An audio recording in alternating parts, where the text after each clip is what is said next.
Así que bueno, vamos a dar inicio entonces a esta actividad que arrancamos hoy y vamos a continuar la semana próxima también sobre la actualidad del recurso extraordinario de inaplicabilidad de ley y su relación con el absurdo del certiorari provincial. Esta actividad que hemos organizado desde el Instituto de Estudios Judiciales va a estar a cargo del doctor Eduardo Abel Fernández, subsecretario de la Secretaría Civil y Comercial de la Suprema Corte, docente universitario de Procesal Civil y Comercial en la Facultad de Derecho de la Universidad Nacional de La Plata, en donde también es director del Seminario de Recursos Civiles y Comerciales. Eduardo, para no demorar más, agradecemos mucho que estés en el espacio del instituto, también a todas las personas que se han conectado. Como les dije antes, si quisieran hacer alguna pregunta, pueden hacerla a través del chat o bien levantando la mano para hacerla de manera oral. Eduardo, de nuevo, muchas gracias, el espacio es tuyo. Bueno, Camilo, muchas gracias. Disculpen la demora a los participantes. Bueno, vamos a abordar hoy un tema que es muy interesante y de difícil acceso muchas veces para el abogado común, para el litigante, o a veces para el propio funcionario de la justicia. ¿Cómo juega esto del recurso extraordinario de inaplicabilidad de ley? ¿Cómo se articula el recurso? ¿Cuáles son los recaudos? Y a mí se me ocurrió entrar a abordar una cuestión vinculada con el absurdo. Vincular el recurso extraordinario de inaplicabilidad de ley como medio apto justamente para canalizar las cuestiones fáctico-probatorias y también la resolución por el artículo 31 bis de la ley 5.827, mal denominado certiorari provincial, como sinónimo de certiorari nacional, por el cual se faculta a la Suprema Corte a resolver las cuestiones aplicando esta normativa determinada. No quiero antes comenzar la charla sin primero decirles que vamos a enfocar esta conversación con un esbozo, aunque sea rápido, ustedes sabrán detenerme en cualquier cuestión que no comprendan o que quieran algún tipo de aclaración, un vistazo de lo que es el recurso extraordinario de inaplicabilidad de ley. Por eso se me ocurrió este PowerPoint con el que ya yo hace tiempo abriendo charlas sobre este recurso y podemos ir llevándolo de a poco para ver cómo se articula un recurso extraordinario de inaplicabilidad de ley y qué funciones se cumplen a través del mismo. No quiero agotarlos o cansarlos, pero cualquiera que haya leído los libros del doctor Hitters en cuanto es técnica de recursos extraordinarios, ya que le descarto que ha sido mi maestro a lo largo de toda mi carrera, tanto docente, profesional, he sido socio de su estudio, en fin, he pasado muchos años al lado de él y me ha generado este amor por los recursos en particular.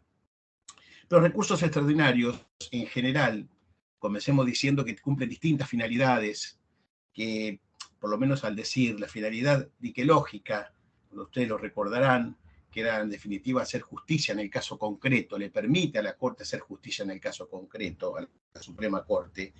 Por otro lado, la finalidad nomofiláctica, que es cuidar el estricto apego a la ley que deban tener todos los pronunciamientos. Y para mí la última y más interesante de todas, sobre todo los efectos prácticos, es la finalidad uniformadora. Ustedes no se olviden que estamos ante un tribunal superior de la provincia de Buenos Aires, donde dicta distintos fallos y va generando a través de ellos la denominada doctrina legal. Cuando dice doctrina legal, ¿qué es? Le cuesta mucho al alumno, al abogado joven entender qué es la doctrina legal.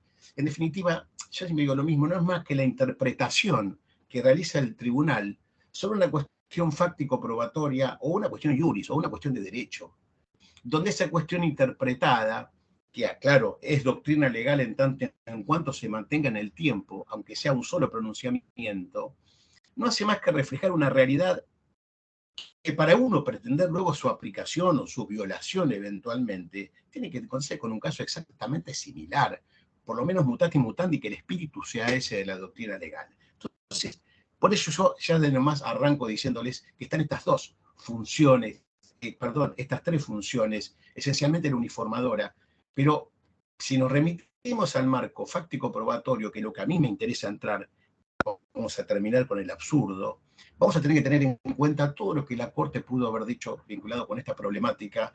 ¿Para qué? Repito, para articular un recurso eficaz, para articular un recurso que en definitiva pueda llegar a ser abordado por la Corte.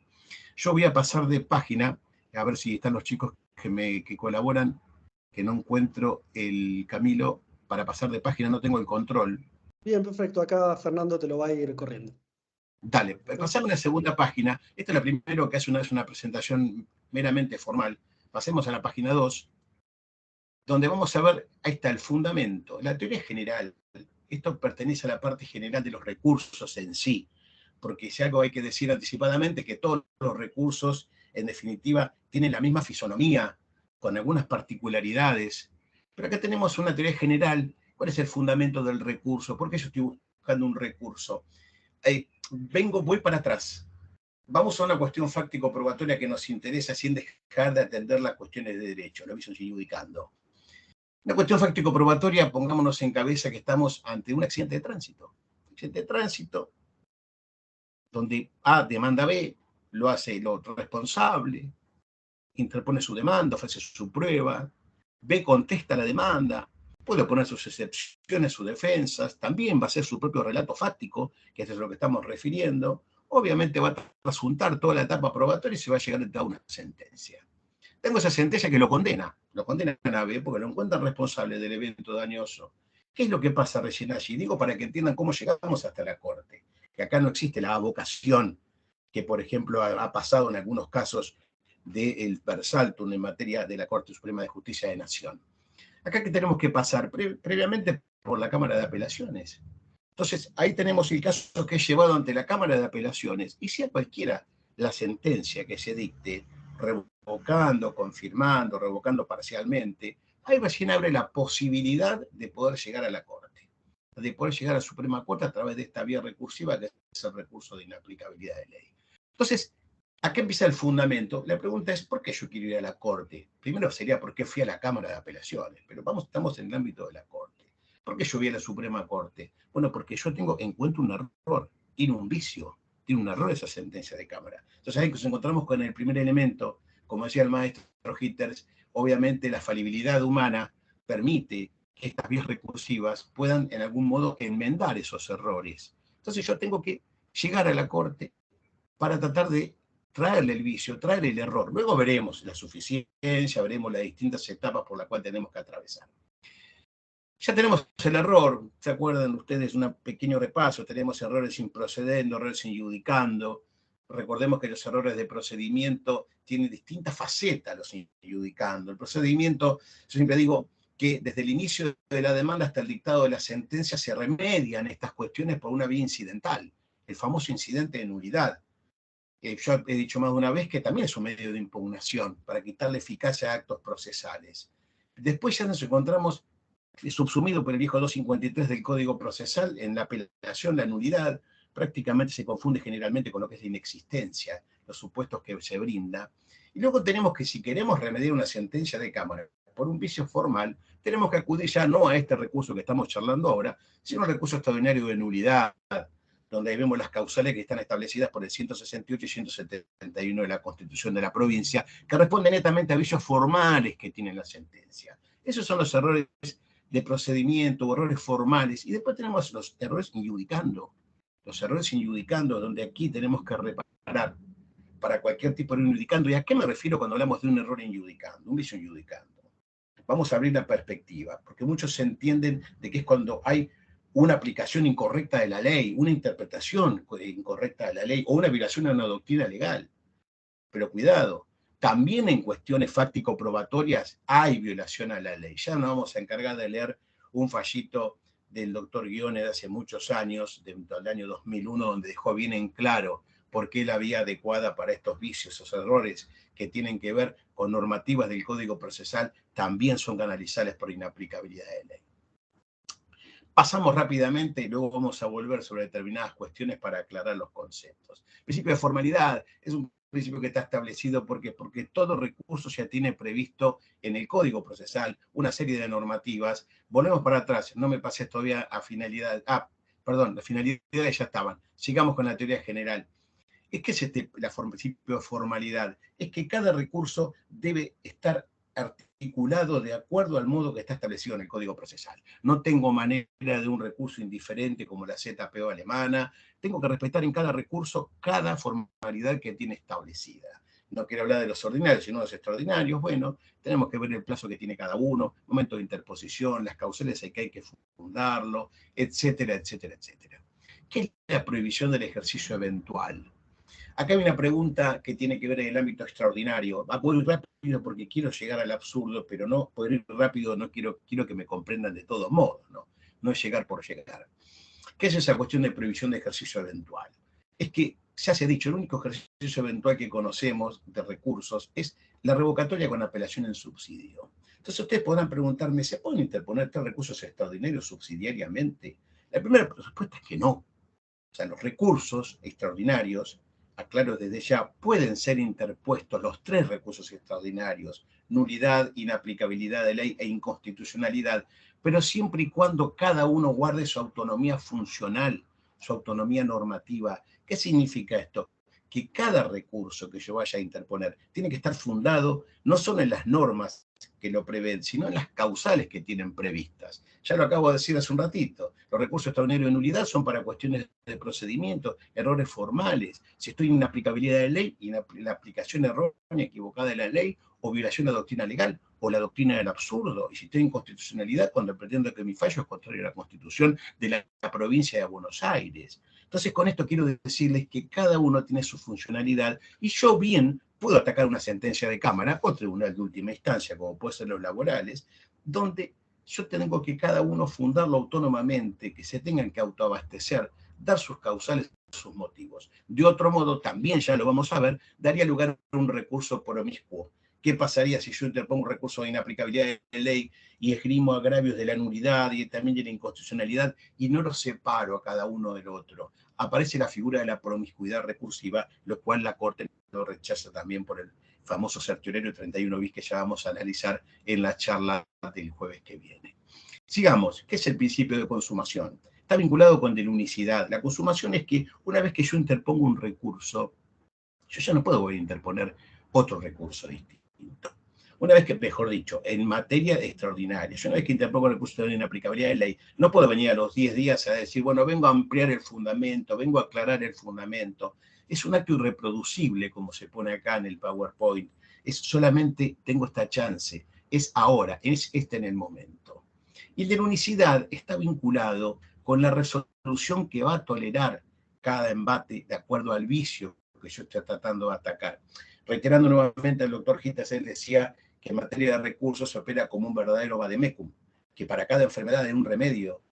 Yo no puedo atacar una enfermedad, un cáncer con una aspirina, no es el medio adecuado, hay otros tratamientos. Si yo te quiero atacar una sentencia definitiva, tengo que ver qué medio puedo articular.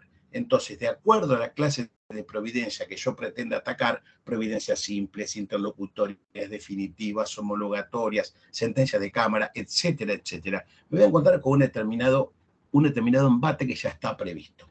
En el supuesto que estamos hablando, si yo tengo un fallo de Cámara que me está aplicando incorrectamente una normativa que yo pretendo vulnerada, justamente la vía adecuada es esta que estamos analizando ahora, que es el recurso extraordinario de inaplicabilidad de ley.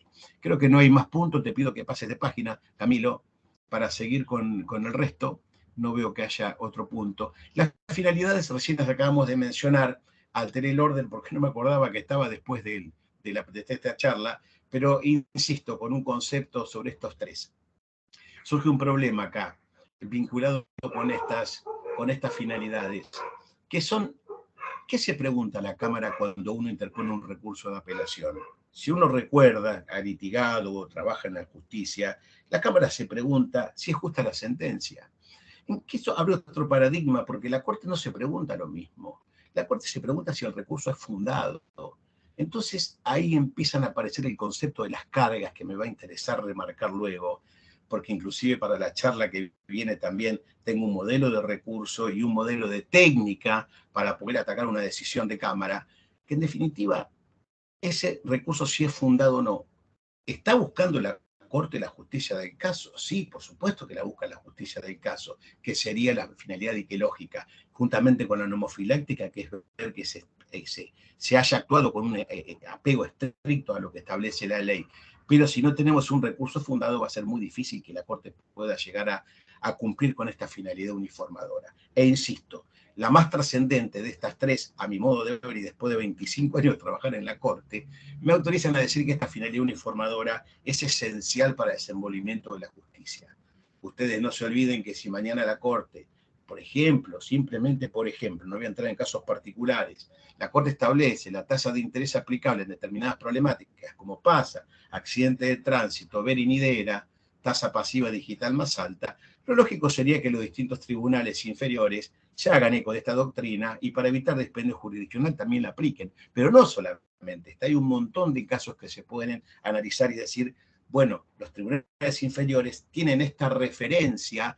Hoy se ve mucho las charlas de la importancia del precedente, esto no es el common law, pero es cierto que el precedente, si bien no es obligatorio para los tribunales inferiores, tiene que ser un elemento de absoluta validez más allá de la opinión que tengan cada uno de los jueces al momento de fallar. Nos ha pasado una infinidad de veces que hemos tenido sentencias de Cámara que han aplicado la tasa activa.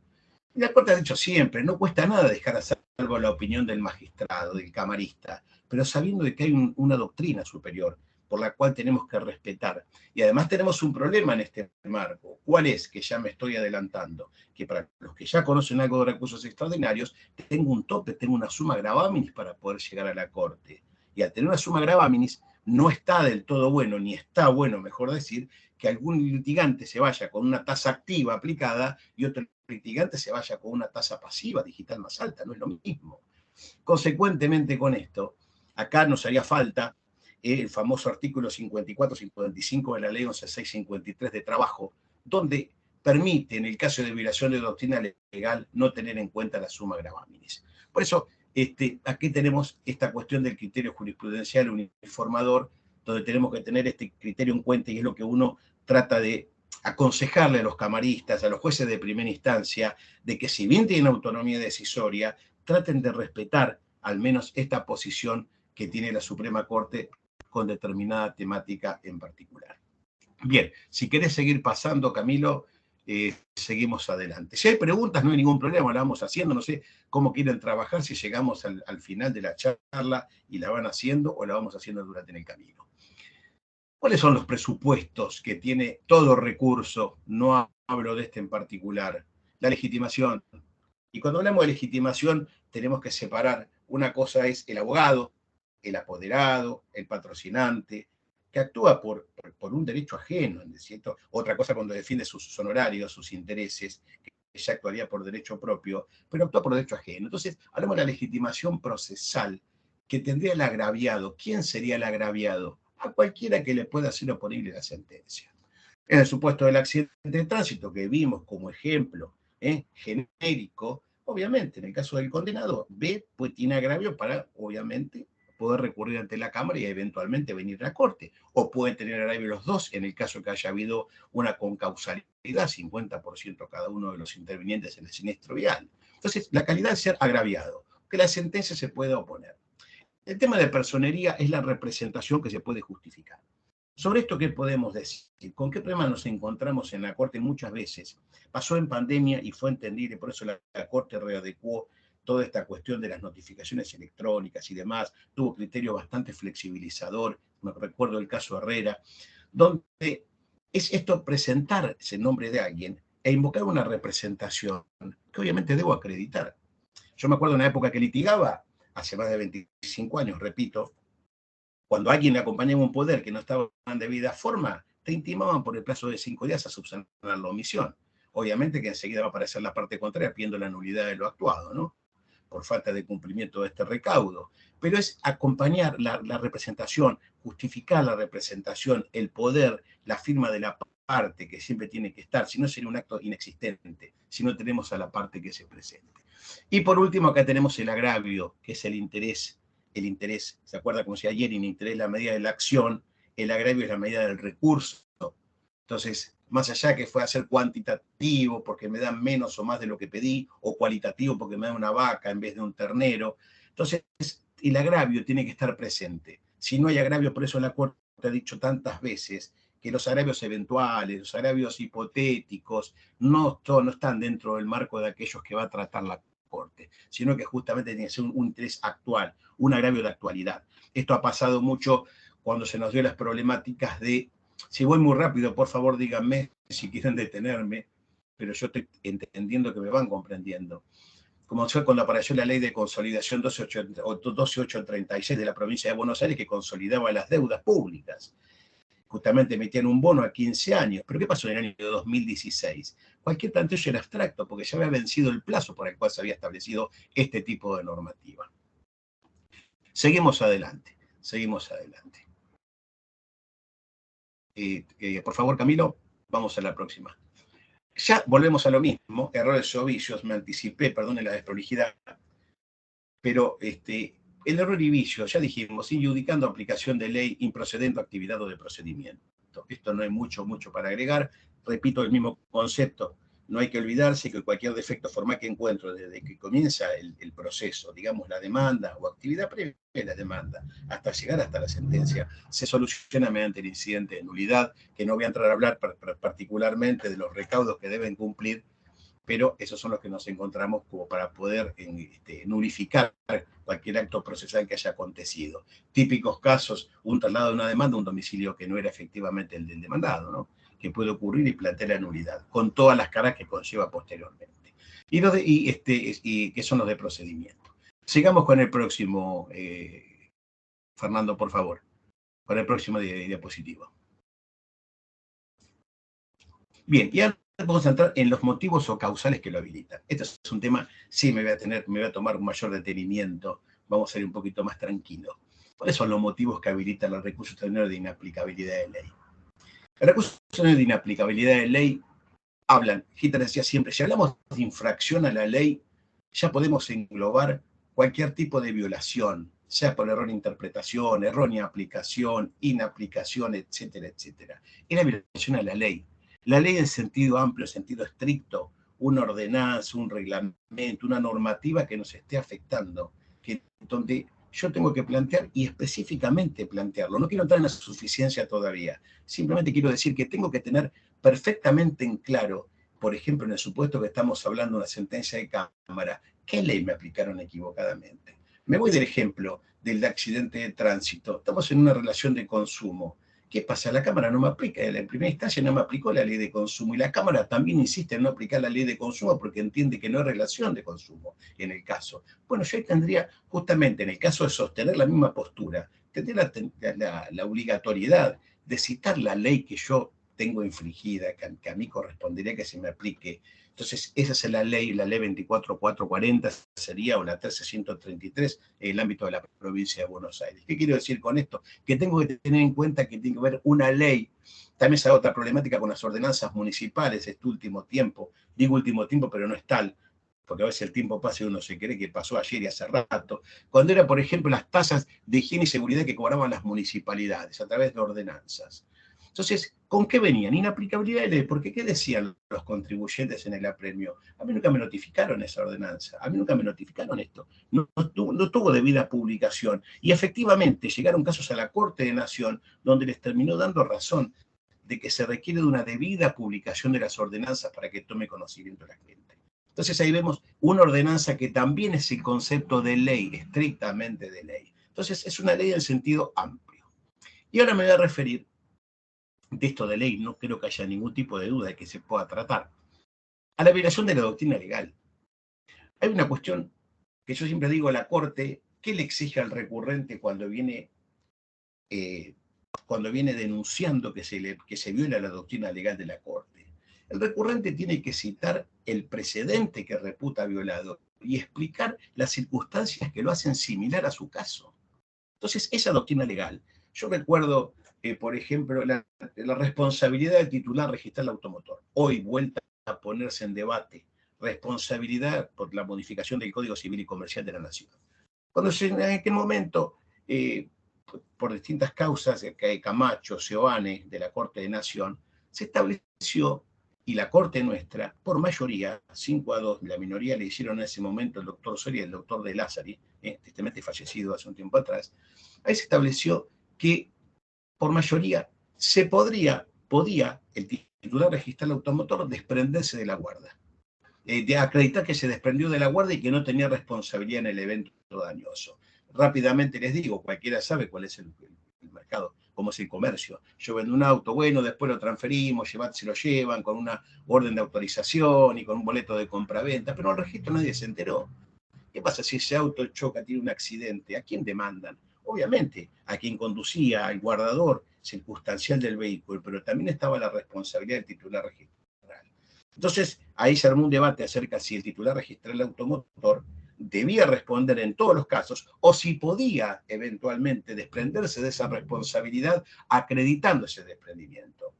La mayoría, repito, 5-2, con un voto de Hitters que para mí fue muy, muy claro cuando dijo que las normas reglamentarias administrativas no pueden dejar de lado las normas civiles, y si a vos te permiten justamente acreditar la culpa de la víctima por un tercero por el cual no debe responder, segunda parte de 1103 sin fines, obviamente tengo la chance de hacerlo. Y bien se dijo, y la mayoría determinó, de que aquí yo como titular registral tenía la posibilidad de acreditar el desprendimiento de la guarda automotor. Y se generó doctrina legal vinculada con esto. Entonces, cualquier fallo de Cámara que no respetaba esta doctrina legal, en igualdad de circunstancias, yo podía venir a plantear aquí que había sido infringida, por lo tanto, pedía que se aplicara. Un caso que dije hoy, cuando se aplica la tasa de interés, hay distintos supuestos donde la Corte se va expidiendo, va marcando camino. Un precedente muy interesante, rápidamente también, fue el caso Martínez con Boito sobre el tema del seguro, en los seguros, en los seguros sobre voluntarios, cuando, claro, uno contrata un seguro en esa causa, con voto del doctor Petillani, muy meduloso, muy interesante, estableció ya, no ministro de la Corte, ya jubilado, retirado, había establecido de que se podía revisar el límite de la cobertura por un montón de circunstancias, fundamentalmente para evitar enriquecimiento de las compañías de seguro, porque vos contratabas una póliza que tenía un tope, un límite de 10 millones de pesos, pero hace 10 años atrás. ¿Y qué pasaba hoy en día? ¿Me ibas a condenar a pagar 10 millones de pesos con el desfasaje, la inflación económica que ha habido en este país? Entonces, a través de esa causa Martínez con Boito, que luego se replicó en otra Martínez, y luego las cámaras se fueron haciendo eco, se estableció que para los seguros voluntarios había que respetar el tope que establecían las resoluciones de superintendencia de seguros al momento de cuantificar los daños. Entonces, eso, por un lado, para no perjudicar a la víctima, por otro lado, para garantizar la indemnidad del asegurado, y por otros fundamentos más, porque el fallo es extenso realmente, se estableció de que se pueden revisar los montos de las pólizas contratadas. ¿Y cuál es la doctrina actual? Que justamente en esa clase de seguros voluntarios, al momento de cuantificar el judicante, primera instancia o la Cámara, va a tener en cuenta cuál es el monto mínimo que tiene establecido en este momento de cuantificación la Superintendencia de Seguros, la resolución que esté vigente en este momento. Por eso llegamos hoy de monto de 10 millones de pesos a 58 millones de pesos.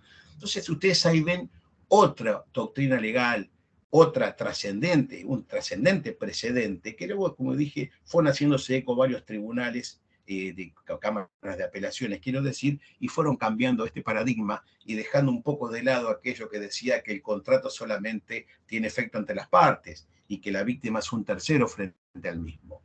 Bien, ahora con respecto a nuestra obligatoriedad de nuestra doctrina, ya lo dije, lo anticipé, ¿es obligatorio para las cámaras de apelaciones y jueces de primera instancia seguir obligatoriamente estos fallos? No, no es obligatorio. Simplemente son pautas, directrices, son por lo menos caminos que se les da para que los puedan seguir, porque si no, como también decía Hitter y otros autores, si no, corren la suerte de ser irremediablemente casadas cuando lleguen al superior tribunal. Pero el problema, ¿cuándo se da? Cuando no pueden llegar al superior tribunal por una cuestión de la summa gravamen, que eso es lo que más puede llegar a afectar al servicio de justicia o generaría una especie de escándalo jurídico, ¿no? Que uno tenga una decisión y otra decisión distinta ante casos similares. La pregunta que se impone luego de ver la obligatoriedad de la Suprema Corte, ¿es obligatorio para la Corte nuestra los fallos de la Corte Suprema de Justicia de la Nación? Bueno, aquí toda la vida el doctor Negri, ya fallecido, también exministro de la Corte, ha dicho de que solamente valen para el caso en que se dictó y no son doctrina vinculante. Y nuestra Corte también ha dicho lo mismo, en general. El partido siempre mantuvo esa postura, pero la mayoría dijo de que no es doctrina legal. Pero ¿qué ocurre? Hubo disquisiciones que se hicieron, como de Lázaro y Hitler, que ellos propiciaron de que esta doctrina legal de la Corte Suprema de Justicia de la Nación fuera vinculante cuando tienen cuestiones atinentes a temas de carácter federal, normativa del Banco Central, cuestiones que tengan con telecomunicaciones, cuestiones que tengan que ver con normas de carácter federal que escaparían al ámbito de la provincia. En ese caso se aconsejaba que por un principio de moralidad, celeridad, de economía procesal, se siguieran esos lineamientos. Pero en principio yo debo decirles que la doctrina que emana de los fallos de la Corte Suprema de Justicia de la Nación no son vinculantes para nosotros. Y ahora voy a entrar un cachitito, por el permiso de ustedes, me voy a detener en los fallos de la Corte Interamericana de Derechos Humanos. El doctor Gita en sus últimos años, junto con el doctor Fasano u otros autores, han hablado mucho del control de convencionalidad, del famoso control de convencionalidad. ¿Qué era el control de convencionalidad? Bueno, que le impone a los estados partes de la convención a que ellos controlen que su normativa esté adecuada a las normas, a los fallos, perdón, que vaya dictando la Corte Interamericana. Y aquí nos hemos encontrado con una pauta de esto, con una problemática de esto. ¿Cuál fue? Ustedes recordarán que el artículo 1078, 1078, creo que no me equivoco, solamente le daba a los herederos forzosos la posibilidad del daño moral, de percibir el daño moral. Y tuvimos un precedente con el doctor Roncoroni, exministro también de la Corte, donde había un chico que quedó cuadripléjico sin que falleciera, se reconoció de manera excepcional, declarándose la inconstitucionalidad de esa norma, otorgar el daño moral a los padres, porque iban a vivir toda la vida con un chico que había quedado cuadripléjico y le generaba daño moral sin necesidad de que hubiera fallecido, sin tener ese carácter de causante, de herederos del causante.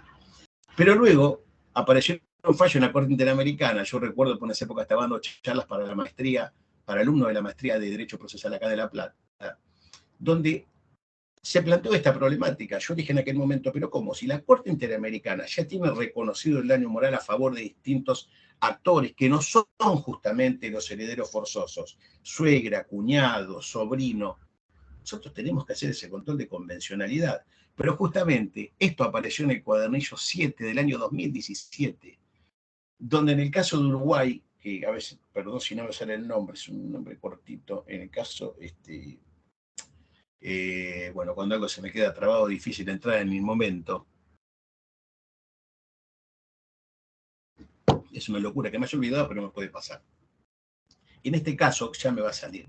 En este caso, la Corte Interamericana, que lo estableció en el cuadernillo número 7, repito, del 2017 lo pueden encontrar, determinó que los fallos que se dicten por la Corte Interamericana no son únicamente aplicables o únicamente respetables o reconocibles por los estados parte en ese litigio, sino que son para todos los que conforman la convención. Entonces, ahí se le dio, yo por eso alguna vez sostengo, que es una causal más de recurso extraordinario, una causal más de casación, el tema de lo que tiene dicho la Corte Interamericana de Derechos Humanos. Porque a través de este control de convencionalidad, el juez está obligado a ver si el fallo que va a dictar se adecúa a nuestra normativa a la convención.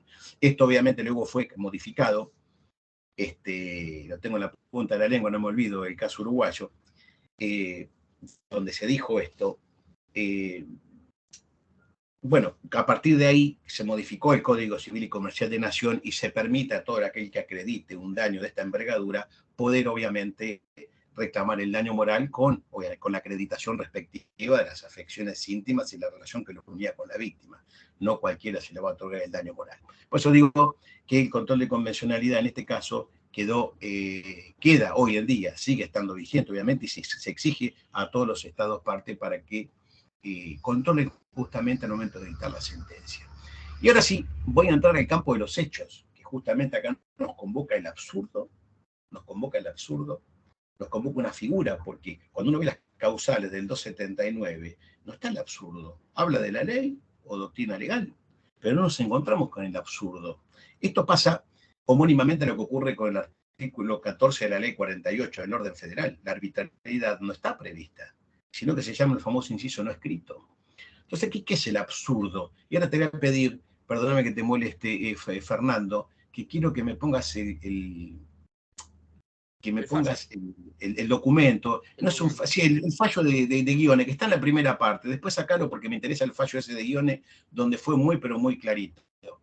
Fíjense, en la primera parte simplemente, el doctor Guiones dijo, ex integrante de la Corte, este es un fallo del 2001, ¿no? De mi año 99, ya había sido el primero, que él no estaba tan de acuerdo con que se le llame absurdo a esta figura. Esta figura del absurdo, no olvidemos que nace en el año 1908. Fue en agosto de 1908 cuando a través de una prueba pericial que se había desnaturalizado su interpretación, la Corte aplicó la primera vez el concepto de absurdo. Y después se fue generalizando, y lo que era un tribunal de justicia para ingresar de forma excepcional y que atendía cuestiones de iure, cuestiones de derecho, empezó a entender también el campo de las cuestiones fácticas. ¿Pero qué dijo el doctor Guione para sostener que el recurso, que este tipo de vicio se ataca por el recurso extraordinario de inaplicabilidad de ley? Muy interesante, yo lo publiqué, esto en un artículo mío publicado hace muchos años sobre el vicio de absurdo. El doctor Guione, ex integrante de la Corte, en opinión personal manifestó: si se quiere llamar absurdo a la violación de textos legales como los artículos 163.5, 164, 384, 456, 4, etcétera, del Código Procesal Civil y Comercial, se podrá realizar tal convención terminológica, pero en realidad se trata, con respecto al resto del derecho, de la simple posibilidad de cumplir o de violar la ley y del consecuente recurso de inaplicabilidad cuando se viola. No hay violaciones legales chicas ni grandes, sino violación o cumplimiento de la ley, así resulta del principio de identidad. Ya si querés podés sacarlo, después lo otro viene cuando hablemos de las cargas que tienen los recurrentes. Fíjense con qué fineza, con qué claridad, me pareció brillante, porque cualquier alumno, cualquier abogado decía: pero ¿y por dónde ingresa el recurso extraordinario del absurdo? ¿Cómo lleva un tema fáctico probatorio? Y a través de la figura del absurdo y mediante la inaplicabilidad de ley. ¿Por qué? Porque lo que gobierna las leyes de la valoración de la prueba están justamente en el Código Procesal. Y yo he tenido alumnos del seminario y abogados del seminario jóvenes que decían: pero ¿cómo? Lo que está en el Código Procesal es únicamente por vicios formales. Y acá no estamos hablando de vicios formales, y no es correcto. Lo que está hablando, que no, yo siempre recuerdo, que este decreto ley 7425 del 68 no deja de ser una ley, y te entra el concepto de ley. Por eso que el absurdo se canaliza a través de esta vía recursiva. ¿Por qué? Porque hay violación a las normas que gobiernan el quehacer valorativo, tanto sea la prueba pericial con el 474, con el 456 en materia de prueba de testigos, etcétera, etcétera, etcétera. Por eso que quede claro que el absurdo, como vía para canalizar esa discusión sobre el accidente de tránsito, aquella discusión sobre la relación de consumo, si la hay o no la hay. Fíjense nomás, ahí está, quédate con esta lámina. Fíjate que uno cuando ve, dice doctrina legal, y la Corte prácticamente subsume la mayoría de las problemáticas a cuestiones fáctico-probatorias. Volvamos a los casos. Determinar la culpa de la víctima en un evento dañoso. Determinar la responsabilidad en un evento dañoso. Determinar el carácter en que ocupa determinada persona un inmueble. Determinar si se interrumpió o no el efecto, el plazo de prescripción. Son todas cuestiones fáctico-probatorias. Yo siempre digo lo mismo y me parece que es un buen punto de partida para el análisis. Como hablamos en el accidente de tránsito, si uno analiza los hechos que planteó a la luz de la prueba que llevó y la de contestación de la demanda y la contraprueba consiguiente, obviamente todo esto abre un marco de cuestión fáctico-probatoria, controversial en principio. Pero toda esta cuestión fáctico-probatoria controversial da lugar a distintas interpretaciones. Pero estamos siempre dentro del marco de hecho y la prueba. Por eso que nunca hay que olvidarse que la subsunción que se produce de los hechos a la norma no es nada más ni nada menos que el reflejo de aquello que yo dije en la demanda y la normativa que yo invoco como presupuesto de mi pretensión. Y luego, si efectivamente acredito esto, habrá esa subsunción propiciando los efectos que emergen, como por ejemplo la reparación integral en el caso de ocasionar daños por el uso riesgoso de las cosas. Entonces ven que siempre los hechos aparecen. No hay casi causas donde no hay hechos precedentes. Únicamente vienen en un juicio ejecutivo, porque la cartular es la base de la acción, entonces el juicio ejecutivo no es más que acreditar que tengo el título en forma para seguir ante la ejecución. Pero en cualquier tipo de proceso de conocimiento siempre hay una descripción fáctico-probatoria y hechos, en el caso de ser controversiales, que deben ser materia de prueba. ¿Qué es lo que pasa? ¿Con qué figura llegábamos a la Corte? No teníamos la causal estrictamente. Dijimos, 1908 aparece la causal. Y a partir de ahí, lo que en principio no llegaba a la Corte, empezó a minarla y a veces a sobrecargarla de trabajo con cuestiones que nosotros llamamos chapa y pintura, que son los accidentes de tránsito, ¿no? más allá de otro tipo de cuestiones. También determinar la mala praxis de un médico, la de un abogado, etcétera, etcétera. Por eso que, con eso que dijimos, y ya que quede en claro, que la vía para canalizar cualquier vicio de razonamiento del juez vinculado con la cuestión fáctico-probatoria es el recurso de inaplicabilidad de ley, con las cargas que luego veremos que yo tengo que lograr acreditar para que la Corte pueda adentrarse en ella. Y la arbitrariedad es un punto en nuestro ámbito, un homónimo, es una errónea apreciación de la prueba. Si uno recurre a las causales de arbitrariedad de Carrió, son unas cuantas, pero hasta, por ejemplo, tiene la falta de fundamentación legal, que nosotros esa causal la tenemos inserta dentro del recurso de nulidad, ¿vale? Por el viejo artículo 159 y ahora 171 de la Constitución Provincial. Entonces, vemos que la arbitrariedad simplemente es equiparable en nuestro ámbito, que viene muchas veces denunciada, porque no se distingue si están en la Corte, en la Suprema Corte o en la Corte Suprema, es un homónimo en nuestro caso a lo que sería el absurdo. Sobre este absurdo vamos a volver, porque la idea mía es entrar con claridad a hablar luego de lo que es la suficiencia del recurso a la hora de demostrar este absurdo y a la hora de poder convencer al juez de que había otro camino posible. Y aquí tenemos por último lo que son las cuestiones ajenas. Yo puedo llevar todo a la Suprema Corte de Justicia.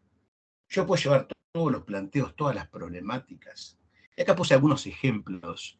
Cuestiones de procedimiento anterior a la sentencia. No, ya pasó esa etapa. Yo tuve que haberla superada por el incidente respectivo. No puedo venir acá a traer discusión cuestiones que ya quedaron preclusas. Otro tema que también ocurre muy a menudo son las cuestiones que no fueron sometidas a conocimiento en instancia anterior. Por ejemplo, un recurrente que no reclamó intereses.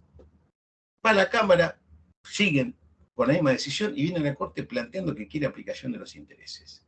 Si no se planteó desde el inicio, ¿cómo lo va a plantear ahora? Y otro tema que quiero analizar vinculado con lo que no se planteó y se pretende luego una modificación, que es cuando uno reclama determinadas sumas en un pleito.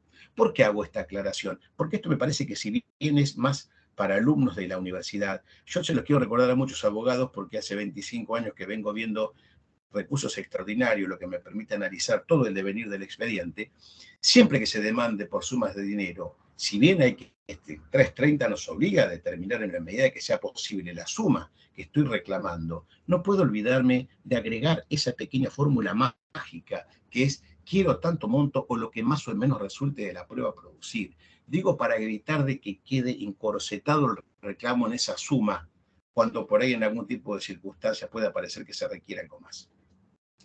Tenemos entonces, seguimos con el caso. Ese fue un consejo simplemente que les doy. Están las cuestiones no sometidas a la alzada, cualquier tipo de cuestiones que no hayan sido planteadas no pueden ser traídas a la Corte, porque qué cuestión requiere el debido debate en la instancia anterior. El tema de los honorarios y las costas. Ustedes saben bien, los que litigan, si hay litigantes o los que trabajan en el Poder Judicial, en las cámaras de apelación en primera instancia, sí son apelables las decisiones en materia de cuando uno regula en honorarios, por supuesto, por alto, por bajo, pero a la Corte no llegan. Únicamente cuando se altera burdamente la calidad de vencido. Se altera burdamente la calidad de vencido, en ese supuesto sí la Corte puede llegar a entrar mediante la doctrina del absurdo, cuando absurdamente se altera la calidad de vencido o de vencedor. Si bien sabemos por principio de que los jueces pueden morigerar el tema de la aplicación de las costas y algo más, que muchas veces se asoman a los propios abogados, no siempre se respeta el artículo 68 en la alzada, ni tampoco en la Corte. Primera instancia, carácter de vencido 68. En la Cámara los honorarios se regulan conforme al vencimiento que pueda tener cada una de las partes en sus recursos. Inclusive pasa exactamente lo mismo en la Suprema Corte de Justicia. Bien, pasamos a ver otro puntito más. ¿Qué quedó en el próximo dispositivo? Fernando, te llamo para el próximo dispositivo de la... Bien, ahora, ¿qué etapas tenemos en materia de un recurso? Repito que dejo para la suficiencia, para lo último, para la clase, para la charla que viene, no me gusta hablar de clase, la charla que viene vamos a ver un modelo de recurso extraordinario, una técnica para recurrir y la forma de resolución del certiorari, que un día me asombré porque el certiorari dio una primera charla hace como de esto 10 años, ¿verdad? Y me vino a preguntar un día un abogado de compañía de seguros si esto era una sentencia cuando me trajo una copia de un certiorari, ¿no es cierto? En fin, Después vamos a explicar para los que no sepan lo que es la forma de decidir mediante la aplicación del artículo 31 bis de la ley 5.827, con 2 modificaciones. ¿Qué son las etapas o membranas de admisibilidad? Fíjese que yo lo he llamado recaudos objetivados. ¿Qué es esto? Hay 3 etapas que inexorablemente tiene que atravesar cualquier recurso. Sobremanera el recurso extraordinario, y más el de inaplicabilidad de ley, porque es el recurso por excelencia. Es la admisibilidad, por un lado, cumplir con recaudos formales que están predeterminados, ya el 280 establece qué recaudos tengo que cumplir, el 278 lo mismo, tengo que cumplir con estos recaudos formales. Una vez que yo cumplo con estos recaudos formales, recién así yo voy a tener un recurso admisible. Entonces ustedes se preguntan, ¿cómo se evalúan el recurso? Bien, sí, es sabido, lo interpongo dentro de los 10 días de notificada la sentencia de Cámara.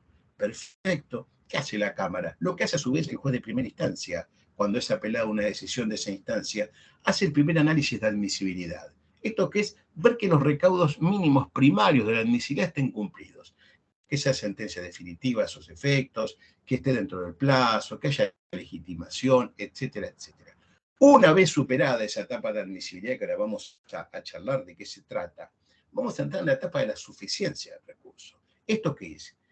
Para el caso de los recursos ordinarios, la aplicación del 260 es la famosa crítica concreta y razonada en las partes del fallo que yo considero equivocadas, erradas, viciadas, con un montón de cargas que luego vamos a conversar. Y por último tenemos la procedencia, donde allí sí se va a analizar por parte del superior tribunal si tiene o no razón mi protesta. Yo lo único que me distingo de mi maestro es que él simplemente pone en la primera etapa de admisibilidad tanto la admisibilidad propiamente dicha como la suficiencia y por otro lado la procedencia, y yo habiendo hablado con él obviamente, explicándole cuál es la postura, son para mí 3. Un recurso puede ser admisible o inadmisible, puede ser suficiente o insuficiente y puede ser procedente o improcedente. Entonces vamos a entrar con las primeras de estas 3 membranas, que repito, son comunes a todos los recursos y no estrictamente solo los recursos extraordinarios. Sentencia definitiva. Ya dijimos, tiene que tratarse de sentencia que definitiva en sentido estricto, tanto sea de Cámara de Apelaciones como tribunales de última instancia. Resolución, sino que ponga fin al pleito o haga imposible la continuación. Entonces tenemos que estar más a los efectos que produce esa decisión, de que no permite reeditarse, que cierre, que cancele todo tipo de vías hábiles para poder conceder este recurso. ¿Cuál sería un típico caso? Un incidente de caducidad de instancia. La caducidad de instancia, obviamente, termina el pleito. No tengo alternativa de renovarlos. Si bien se han modificado la normativa, que hay un traslado para ver si sigue adelante, si no lo hay, si no lo sigue, etc. Lo cierto es que cuando se decreta la caducidad de instancia, al no poder proseguir adelante con el pleito, ese sería un supuesto de un incidente que termina y casi imposible la continuación. Bien, entonces el concepto de sentencia definitiva, ya lo tenemos visto. El valor del litigio, ahí tenemos el agravio, que en realidad es la suma gravaminis, el agravio que yo tengo que tener para llegar a la Suprema Corte. Hoy adelante algo, no tengo ese famoso artículo 54-55 de la ley 11.653 en materia laboral que me permite llegar a la Suprema Corte si hay violación de doctrina legal sin respetar esta suma gravaminis. Acá sí. Acá el pleito, esto andará a los 500 IUS hoy en 2,5 millones de pesos. Cualquier expediente donde no se dé un caso excepcional de gravedad institucional, algún caso de interés público, algún caso, etcétera, que ya vamos a ver porque hubo supuestos donde la Corte pueda o pretenda dejar sentada alguna doctrina legal, el monto tiene que ser de 500 IUS, el mínimo, la suma del agravio. Entonces, la pregunta es, yo reclamé 3 millones, me dieron 2, ¿ese millón alcanza? No. Mi agravio tiene que superar hoy los 2,5 millones de pesos. Si no, me tengo que conformar con la sentencia de Cámara. Y aquí está de la cuestión, donde muchas veces un juicio termina feneciendo ante una Cámara de Apelaciones y no puede llegar a la Corte, más allá de que porte una decisión que no esté de acuerdo a la doctrina legal, porque no le da la suma del agravio. Al no tener esa válvula de escape que tiene la ley laboral, lamentablemente queda firme esa sentencia que aplica tal vez una doctrina que es contraria a lo que la propia Suprema Corte de Provincia tiene establecido. Entonces, insisto con un concepto, No hay manera. Si mi suma gravamen es de 2.490.000, no llego a la Corte. Y otra cosa que quiero que recuerden, si bien estuvo en tela de juicio o en boga en algún momento, si se aplicaban los intereses del reclamo original a la suma esta, no se aplican intereses para la suma gravamen. Es el monto actual. Algunos coinciden, otros no, por supuesto. Con la inflación que hay, los desfasajes económicos, sería realmente para analizar si no corresponderían aplicar, pero hoy en día la doctrina tiene dicho que no se computan los intereses de ese monto reclamado. Sigo adelante. Depósito del monto determinado. Ustedes saben bien de que cuando el monto es determinado, yo tengo, por ejemplo, un agravio de 3 millones de pesos, tengo que depositar el 10% del valor del litigio, que no debe ser inferior a 100 IUS, ni exceder el de 500 IUS, que era el monto que hablamos de 2,5 millones de pesos. Si fuera de monto indeterminado, es de 100 IUS. ¿Qué ocurre? Todo el mundo tiene que depositar este valor del agravio. Muchas veces nos pasan en la Corte que no articulan el recurso de inaplicabilidad de ley, justamente o porque el valor del agravio no les da, o porque directamente no quieren depositar, porque es un depósito que si el recurso se pierde, también se pierde el depósito. Y hablamos a veces de sumas importantes. Entonces, imagínense, estamos hablando de 2,5 millones de pesos como monto máximo. Pueden llegar a perder ese monto si la suma es importante. Ese depósito viene con recurso extraordinario de nulidad. ¿Dónde está? Viene equivocadamente. Muchas veces yo digo, es el famoso efecto suspensivo que tienen los recursos contra las sentencias, que no permiten que se pueda ejecutar, pero vienen con recursos de nulidad planteando cuestiones típicas de recursos de inaplicabilidad de ley. O sea, no están en cuestiones ajenas. ¿Por qué? Porque no se respeta la suma gravamen ni tampoco tiene un depósito. Pero en rigor de verdad, para esta clase de recursos, tiene que haber un monto determinado. ¿Quién no abona este monto determinado? Bueno, y acá tenemos que hablar de los casos de beneficio de litigar sin gastos.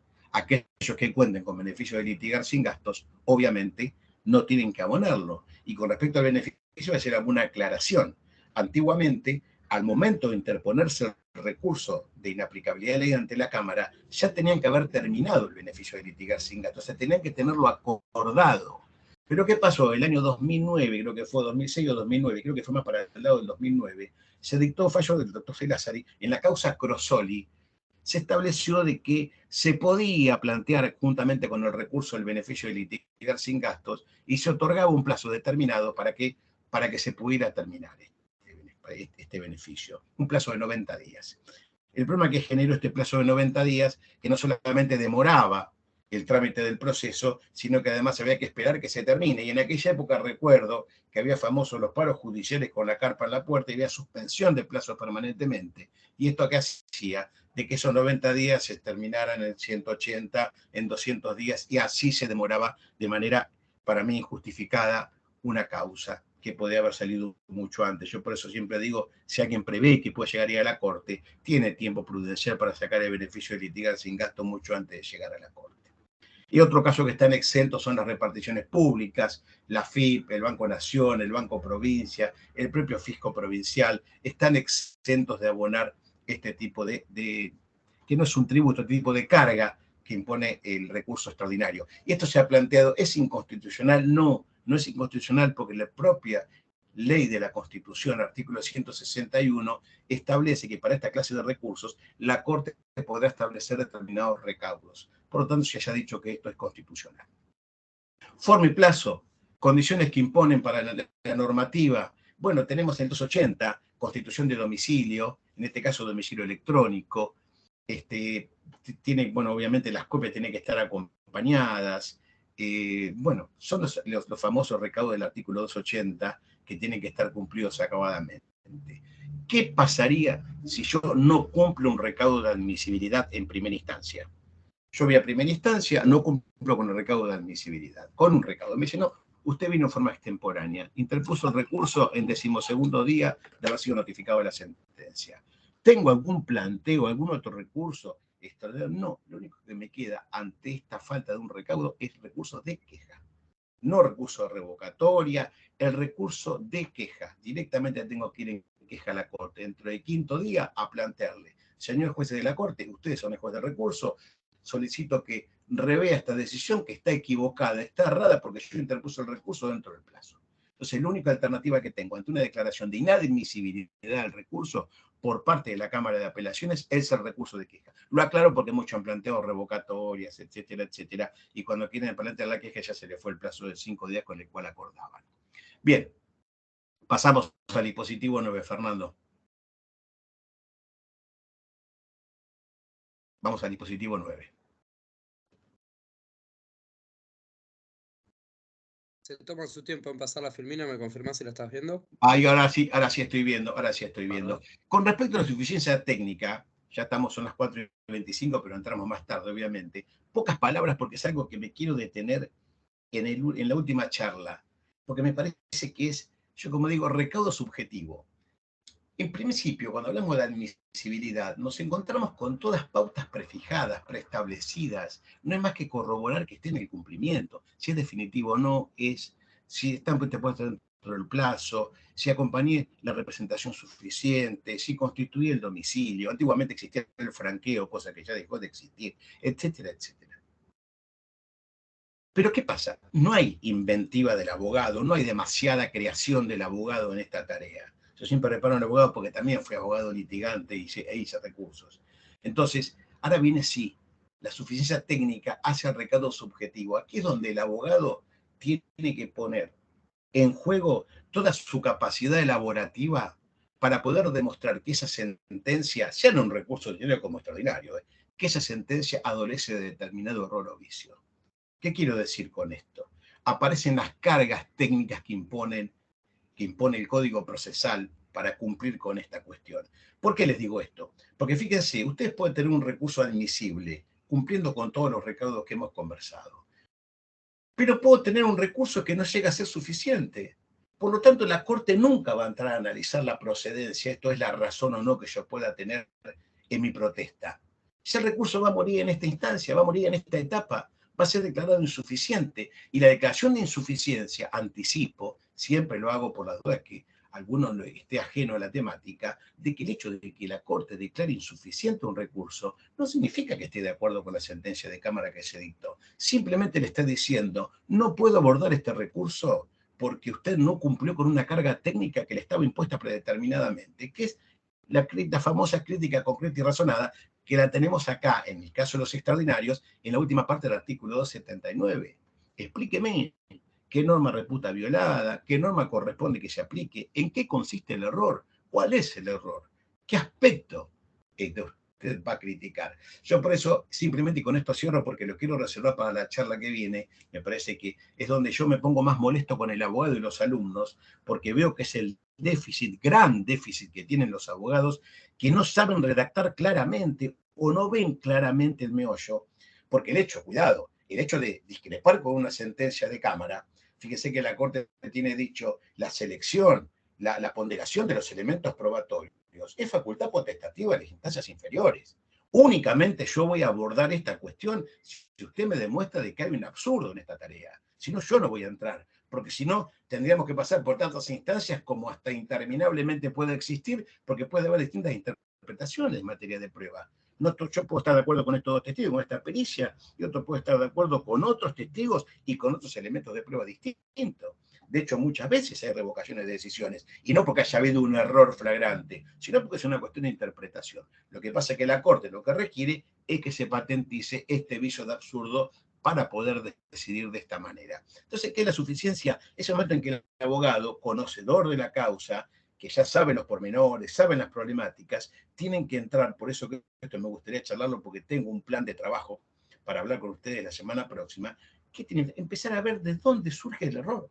No por el hecho que uno recurra significa de que le va a ir bien y que va a poder buscar va a lograr la modificación. De hecho, no es tan grande el grado de modificaciones que yo al menos veo. Hay porcentaje de modificaciones, sí, es cierto, pero no es tan grande. O sea, en cuestiones fáctico-probatorias, sobre todo, hay mucho campo de análisis, hay muchos elementos de prueba que pueden llevar a que sean distintas las decisiones. En primera instancia de una manera, la Cámara de otra y la Corte inclusive de una manera absolutamente distinta, respetando obviamente todos los principios que conocemos en materia recursiva, ¿no? La reformatio imperius, los límites que tiene para decidir, etcétera, etcétera, etcétera.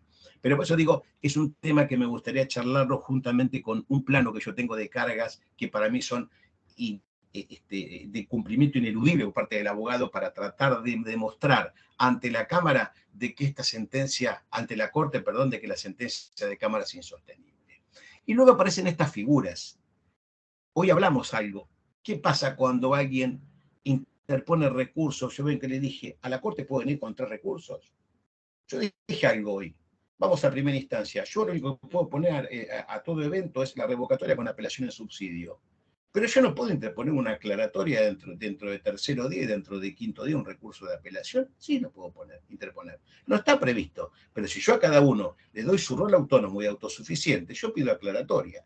Y vengo dentro del quinto día y planteo recurso de apelación. Si la aclaratoria me es satisfactoria, se me hace lugar, cae en abstracto el recurso de apelación, lo que no significa que se puedan articular diferentes medios, pero en forma autónoma, en forma distinta, que respete cada uno su normativa, sus causales, etcétera, etcétera. Por eso, ya lo dije hoy, que muchas veces pasa que vienen con más de un recurso, generalmente con nulidad de inaplicabilidad de ley, en un solo escrito, interpongo recurso, y vienen narrando todos los vicios que ven, sin discriminar dónde está la omisión de cuestión esencial, dónde está la violación a la ley, mezclan todo. Entonces, ¿qué se da acá? La confusión argumental. Por eso la Corte tiene dicho de que ella no está obligada a despejar cada agravio de un recurso. Es una tarea propia del abogado que tiene que hacer. ¿Y qué hace la Corte con estos recursos de promiscuidad recursiva? Que hay confusión argumental. Los declara inoficiosos a los fines regulatorios. Artículo 30 del decreto 8.904, reiterado por la 14.967 del año 2017. Se los declara. ¿Y por qué se los rechaza? Se los rechaza por ese famoso causal del 31 bis, que es la falta de recaudos esenciales. ¿Qué le decimos? No reúne los recaudos esenciales para yo poder determinar dónde está el agravio 1, el agravio 2, el agravio 3. Y ahí ya la famosa promiscuidad recursiva. Y a mí se me ocurrió generar, después de toda mi experiencia, el recurso harto ineficaz, que comparte parte de lo que son la promiscuidad recursiva, falta de recaudos esenciales, desprovista de sustento técnico como sustancial, los cuales también son inoficiosos a los fines regulatorios. ¿A qué le llamo yo un recurso harto ineficaz? Son recursos que se vienen desentendiendo completamente del íter lógico que va desarrollando una sentencia de Cámara. Si una sentencia de Cámara culmina con que hay responsabilidad en el evento dañoso, porque está acreditada con la prueba de informe, de testigos, prueba pericial, todo un análisis meduloso. Y el recurrente viene diciendo, no estoy de acuerdo, yo no estoy de acuerdo con el que viene desentendiéndose de una manera flagrante, patente de todo lo que ha dicho la Cámara de Apelaciones. Entonces, yo digo, el recurso harto ineficaz son aquellos que técnicamente son insostenibles, y no quiero faltar al respeto a los colegas, pero muchas veces ni siquiera, yo esto lo veo en la facultad con los alumnos, pero se replica mucho también en lo que es en la actividad profesional, la falta de claridad expositiva, que llega un momento que uno no sabe a qué está atacando, si una cuestión o se ataca otra cuestión distinta.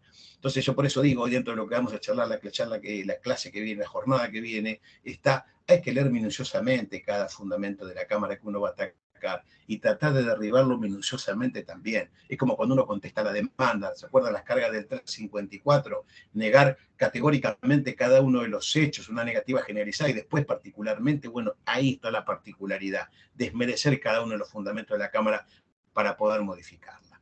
Pasamos a la última paginita, que es la página 9. Tenés vos el control. Pasamos a la página 9 de la filmina. ¿Qué es la procedencia? Aquí sí, una vez superada la admisibilidad, una vez superada la suficiencia del recurso, nos vamos a encontrar con la chance que le estamos dando a la Corte. Por eso yo puse actividad exclusiva de la Corte. Ya la Corte aquí va a tener que trabajar, va a tener que abocarse, ya pasamos todos los recaudos, va a tener que decir sí, usted tiene razón, usted no tiene razón. Respetando ¿qué? Lo que ya tuvo que respetar la Cámara. ¿Se acuerdan la reforma de Impejus? Lo que era la reforma en perjuicio del único apelante.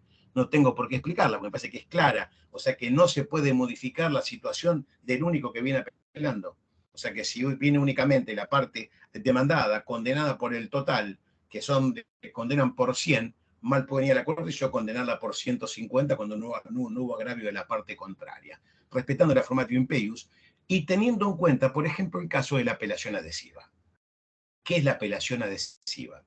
Sencillamente, todas aquellas defensas o alegaciones que no pudieron ser tratadas por la alzada, por el carácter de vencedor, que no pudo recurrir a la Corte por haber sido favorable, quedan sometidas al superior tribunal en el supuesto de que se ha revocado el pronunciamiento. Ejemplo práctico. Vi una sentencia de Cámara de primera instancia donde se exime de responsabilidad el demandante a su compañía de seguro. La compañía de seguro que había puesto una declinación de cobertura. ¿Por qué? Por falta de pago. Dijo, acá hay un caso de no seguro. No pagó, no tenía pago la póliza en términos. ¿Qué hace la se rechaza la demanda? Va a la Cámara, confirma el rechazo de la demanda. No encuentra acreditada la responsabilidad del demandado, del conductor, y consecuente también queda exonerada la compañía de seguro. ¿Qué pasa si llega a la Corte y yo como Corte entiendo que hay responsabilidad en el evento dañoso y condeno al asegurado? Tengo que tratar indefectiblemente esa defensa de falta de cobertura que no pudo haber sido tratada con anterioridad por el resultado favorable con el cual venían dándose las actuaciones. Otro caso de juicio ejecutivo que todavía es más sencillo.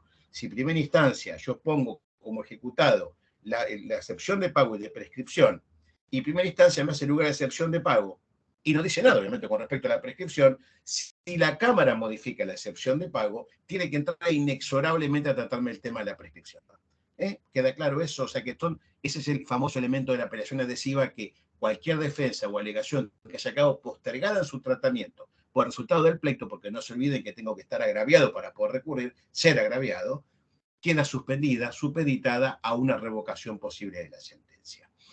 Y luego tenemos la sentencia que se va a dictar, que vamos a analizarlo en la charla que viene, que puede ser o por el famoso acuerdo, que ya conocen ustedes, el clásico, aquella con sentencia de acuerdo, voto individual de los jueces, etcétera, etcétera, o esta, que no es novedad, que tiene varios años, es el artículo 31 bis de la ley 5.837, fue introducida por la ley 12.961 y modificado por la 13.812, donde permite a la Corte, cuando ésta lo estime pertinente, resolver con la sola invocación de esta norma supuestos que están previstos ahí y que vamos a analizar pormenorizadamente, se los prometo, el jueves de la semana que viene. Bueno, hay miles de cosas más para decir, hay un montón de cosas más para charlar. Imagínense que esto no es un mundo tan corto, porque yo doy seminario en la facultad que son 10 clases, así que hay un montón de más para conversar, pero cualquier tipo de pregunta que tengan al respecto, quedo directamente siendo todo oídos para ustedes. Y después de todo, esperando haber sido claro y que haya sido de utilidad. Bueno, muchas gracias, Eduardo. Como dijo recién el doctor, queda abierta el espacio para que puedan hacer preguntas, alguna apreciación. Solamente tienen que desmutearse o escribirla en el chat. Como decía también recién Eduardo, nos encontramos la próxima semana en el mismo horario, con el mismo enlace de acceso, así que ahí vamos a estar continuando con esta actividad. No sé si alguien tiene algo que quiera comentar, si la claridad del doctor ha sido suficiente. O estaban todos durmiendo la siesta. Pues como No, yo veo acá por lo menos muchas caras de gente atenta. Veo a alguien que está en un auto también. O sea, mirá que esto de las nuevas tecnologías que nos permiten estar en distintos Sí, yo espacios. también logré verlo. Espero que haya sido claro. Si Bueno, fue acá así, si no hay preguntas, veo que lo que perdón. comentan es eso. Acá agradecen tu claridad. Y sí, no, creo que no tenemos preguntas. Bueno, si no hay preguntas, el jueves que viene vamos a ver la técnica para recurrir ante la Corte, vamos a ver un modelo de recurso extraordinario de inaplicabilidad de ley y vamos a ver las resoluciones del 31 bis. Así que igual nos comunicamos con vos para subirte el material para que trabajemos en el mismo sentido. Bueno, a todos los que han escuchado, muchas gracias por atenderme, por escucharme. Espero que haya sido útil, que haya estado contento y me voy a enterar la semana que viene si vienen uno o dos o si vienen todos los que vinieron ahora. Ha sido una linda tarde. Espero Gracias que a vos, sigan todos Eduardo, bien. por estar en este espacio y nos encontramos la semana que viene. Y a La todas las semana que personas viene. que vinieron a escucharte.